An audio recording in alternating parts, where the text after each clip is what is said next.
Hey, thanks for tuning in to Current Events and Politics in the Car. The car. Where we look at current events and politics without any liberal or conservative slant. It's just an American slant. I also like to call it the All-American Show. Today I want to talk about how the right wing has become radicalized. Because that's what they are now. They're the radicals. This is going to be an emotional show because I'm both sad and angry at what has happened to the right wing. They are the equivalent now of the American Taliban, the American Al Qaeda. And it started really during Barack Obama's term, the delegitimizing of Barack Obama, where they convinced millions of people that he wasn't born in America, he was born in Kenya. The birther movement, or the birth certificate movement. And I think they realized, well, if we can convince millions of people of that, what can't we convince them of? And so they've gotten more and more extreme over the last decade in their rhetoric. And I'm not talking about fringe groups or fringe individuals, like maybe Alex Jones. You might consider him fringe. I'm not talking about that. I'm talking about mainstream. Rush Limbaugh, Donald Trump, obviously. Hannity, Carlson. These are names, if you're watching the show, you probably recognize all of those names. There are others, but those are the names that everyone watching this can recognize. So it's not just it's not just fringe, it's mainstream. And that's why tens of millions of people have become radicalized, because it's gone mainstream. For the last 4 years, they've been talking about how the Democrats are trying to run a coup. Well, that's not even the proper definition of coup. A coup requires a transfer of power. And even if the Democrats were able to get Donald Trump out of the presidency, they don't suddenly take power. They don't take the courts over. They don't take the Senate over. They don't take the presidency. They just get rid of one guy. That's not a coup. A coup requires a transfer of power. What we're seeing now is an attempted coup to overturn the 2020 presidential election that Joe Biden won, that every single state says is legitimate, even the red states, even the Republican governors, Secretary of States, and people that run the elections in those states all say it's legit. But what's happening? A right-wing coup. A Donald Trump coup. And even when Barack Obama was in office, the right-wing pundits, the mainstream pundits, talked about socialism and him being a socialist. That was the beginning.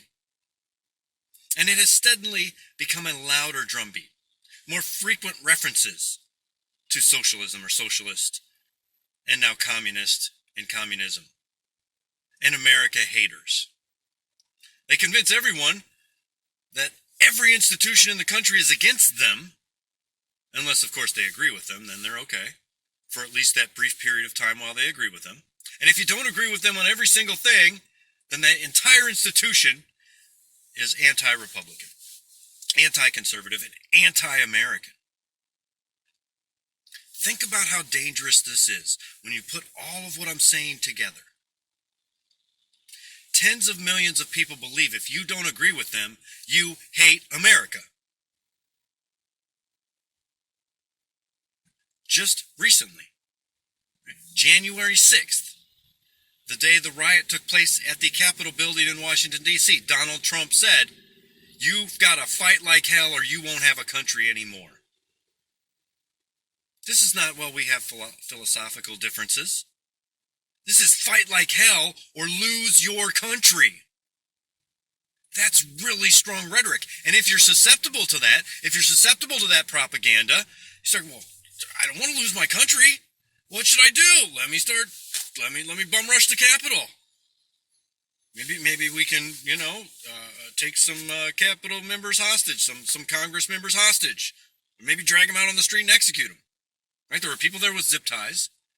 There was a gallows on site. There's no other conclusion to draw. How sad is that? But it's also infuriating. How could people fall for this? Now, we're all susceptible to it as humans. We're all susceptible to propaganda. And if you're not self-aware enough to recognize, then you can fall for these things. So if you're not on their side, you are a radical, socialist, communist that hates America. You're anti-American. And if you don't fight like hell, you're going to lose your country. And if the Democrats win, they're going to destroy the country. So what are you willing to do to not lose your country? To not allow the Democrats to win and destroy your country? How far are you willing to go? To not let the communists take over. To not let the socialists take over. Now, I wasn't alive during McCarthyism, but this seems like very similar period of time. That's the whole point of portraying your opponents as socialists, radicals, communists, and hating your country. Because now anything you do to them seems okay. I mean, they're communists after all. Is there any question that the right wing right now would love to round up all of their opponents? Because now it suddenly seems logical to drag the radical, socialist, communist, America haters out into the street and execute them. It now seems logical that you don't want the Democrats to destroy your country, so we'll do whatever it takes, any means necessary, to prevent that from happening. But this is how they've been radicalized, is the constant drumbeat, not by radical fringe personalities or groups, by mainstream right-wing media and pundits, with a constant drumbeat of radical, socialist, communist, America haters that are going to destroy this country. And we've heard Rush talk about it many times. I've talked about it many times while listening to his show. He has said, we must destroy the Democrats because the Democrats are going to destroy America.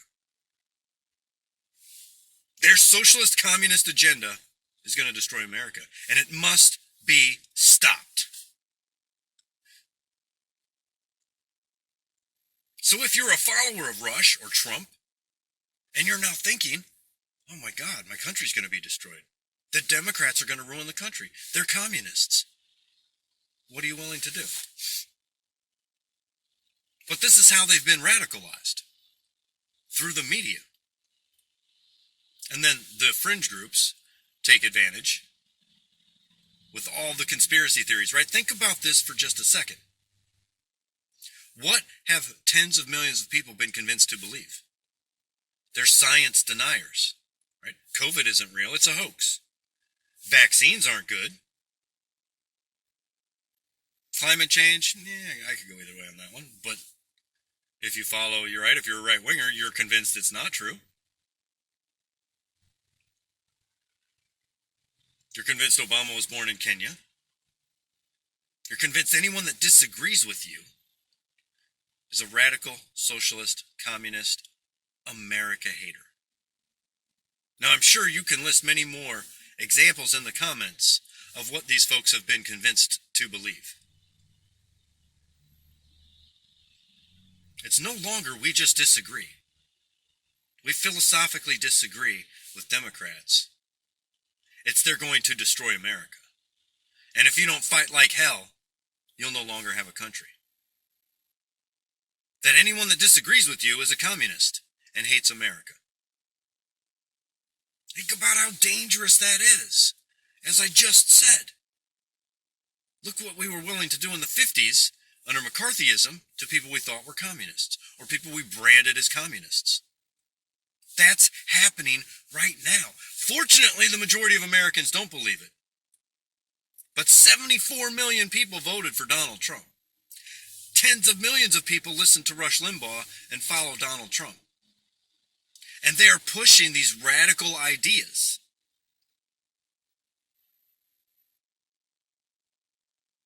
And they're so extreme to call them communists. Because now, once you see somebody else as a communist, once you see somebody else as a person that hates America, well, now there's no limit to what you can do to them. Now anything you do to them is acceptable and tolerable because they're communists and they hate America. And that's the point of it. That's why they do it. Because they know tens of millions of people are going to believe them. And now, how far will they go? It's something we really should have seen coming, because over the summer, right-wing believers, right-wingers, went to state capitals all over this country because they didn't like the mask mandate, because they didn't like the COVID mandate. And they didn't go there just waving flags, did they? No, they went armed. They went in battle gear with AR-15 strapped to their chest, or other semi-automatic weapons strapped to their chest on their hips. All kinds of weaponry, really laying siege to these capitals, just as they did in Washington, D.C. on January 6th.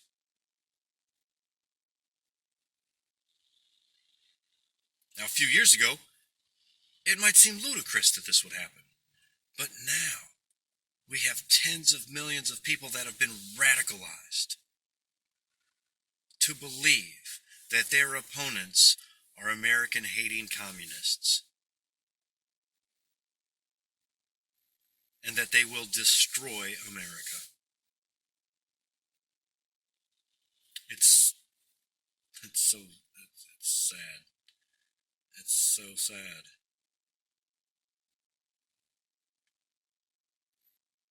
And I'm against, limiting their speech, kicking them off social media. I wish just tens of millions of humans would just stop listening to them and go, oh my God, this is nuts. Look at what I'm doing to my fellow Americans. Look at what I've been led to believe. And now, what I'm willing to do, to storm the Capitol, to take American legislators hostage. Now, that didn't happen, but what else were they going to do?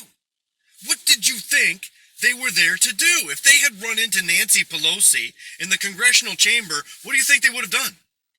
Sat down and poured tea and had crumpets together? Of course not. They weren't there to sit down and have some kind of rational conversation, were they? No. We all know what they were there for and what they would have done given the opportunity. Now, not all of them. Certainly some of them would have. There's no other reason to be carrying zip ties and have a gallows on site. I mean, they were chanting, hang Mike Pence, hang Mike Pence, hang Mike Pence. They were chanting those words. We're supposed to believe that's just rhetoric? No. It's the radicalized right wing. That's what they have become. And it's not because of fringe groups somehow infiltrating social media and tens of millions of people listening and watching. It's mainstream right-wing pundits. And I'll encourage you to do so by resisting the radical pundits and their commentary. And if you know someone, just talk to them and say, look how you've been radicalized. Do you really think I'm a communist? You think your dad's a communist? Your brother, your sister, your son? Your aunt, your uncle, your friend? Think I'm a communist? This is what you've been led to believe.